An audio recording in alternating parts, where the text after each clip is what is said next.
Thank you very, very much, and certainly to all the folks I'm honored to be on the panel with. Let me very quickly thank Ms. Marion Wright-Edelman for the invitation and for her leadership, of course, with the Children's Defense Fund. And it is very exciting to be here with all of you. And as she shared with me, about half of the audience is made up of young people. And give yourselves a round of applause. And I would really be honored if some of the young people would actually let me hang out with them for a little while so I could at least feel young. But I'm looking forward to a very interactive panel discussion here. Some of the challenges in Philadelphia, Philadelphia, fifth largest city in the United States of America, colleges and universities, a big part of the economy in Philadelphia, education and medicine. School system struggling with serious financial challenges, a very high poverty rate, highest of the 10 largest cities in the United States of America. Literacy is a challenge, unemployment is a challenge, and as I mentioned, schools and school financing.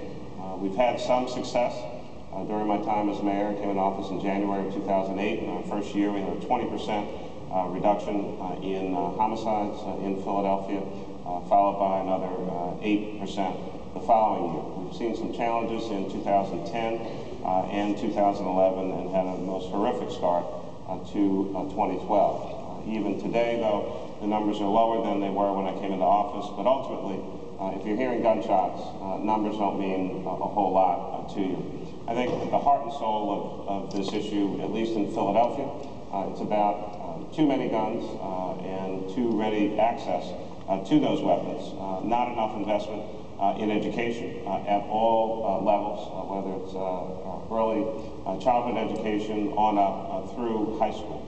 We've had some successes in terms of increasing our high school graduation rate, but in my opinion not enough, as well as college degree attainment. If you take the average ninth grade cohort of students, ninth grade class, you will find at the end of their, hopefully, next 8 years in school, 1 in 10 will be a college graduate. Of course, we have to worry about what happened to the other 9. Most probably did not move, and they are still in our city struggling, possibly have already dropped out of high school and certainly not been able to go on to further learning. And so I think parents and community, the challenges of public safety cannot just be left to our police department. As good as our police commissioner is, this is not just a policing problem. It's a full community problem, and we're not going to be able to, and we should not, arrest everyone. There are other things that we can do with our young people to help point them in the right direction. I look forward in the course of this panel to talking about some of those challenges, but ultimately for me it really is about how do we invest in our people, both young people who are school age as well as those who are older.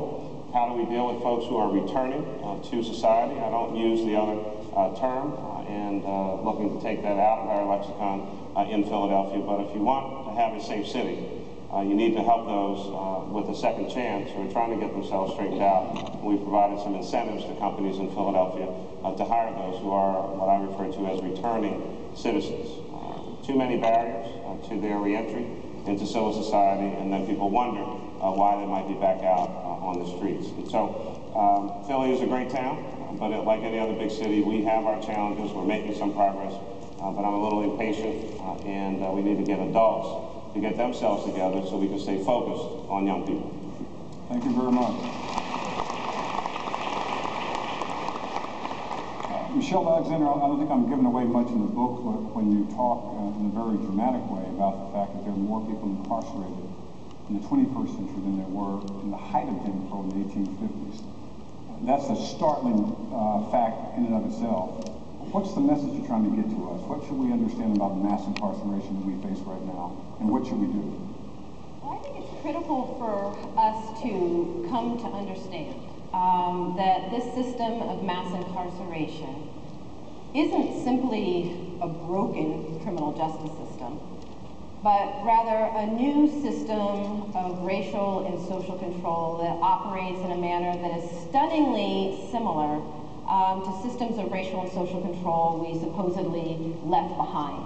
within a few short decades after the end of the old Jim Crow, a new system emerged, and it emerged as a result of our racial anxieties, our tensions, dramatic shifts in the global economy that left suddenly hundreds of thousands of people out of work, and our response to that crisis in urban areas, our response to the wave of joblessness that afflicted segregated communities in Chicago and Philadelphia and Baltimore and Los Angeles and cities across America.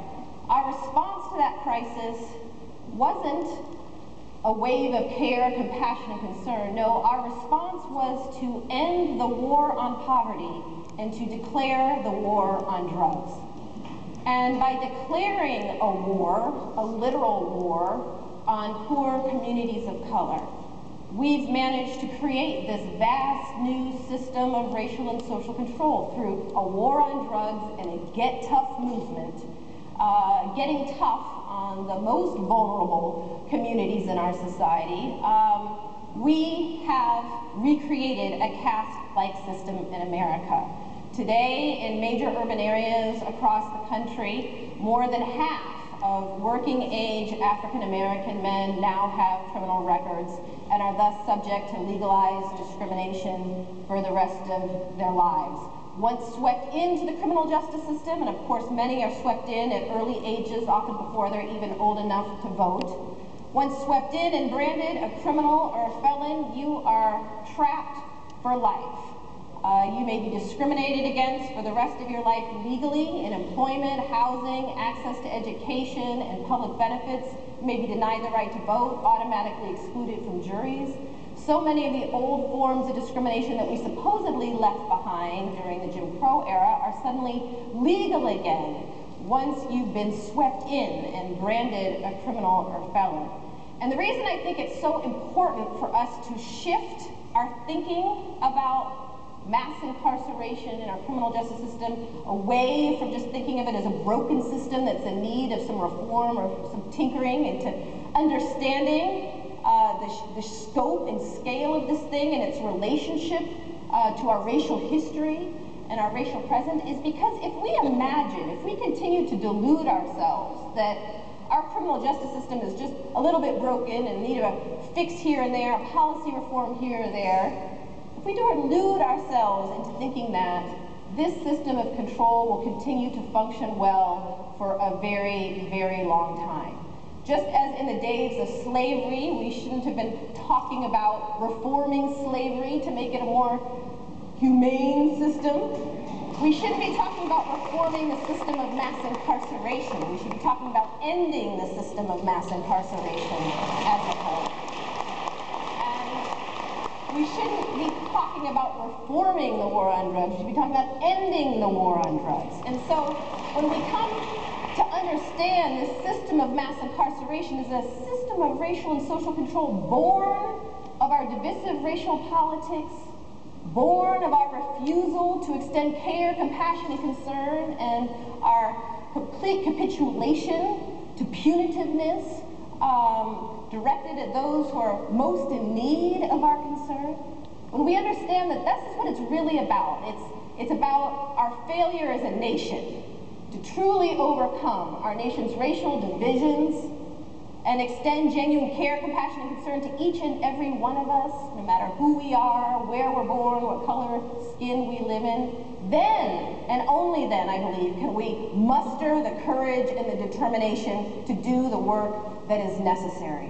Which is not more tinkering, but it's to build a movement, a bottom-up, grassroots movement to end the system of mass incarceration as a whole.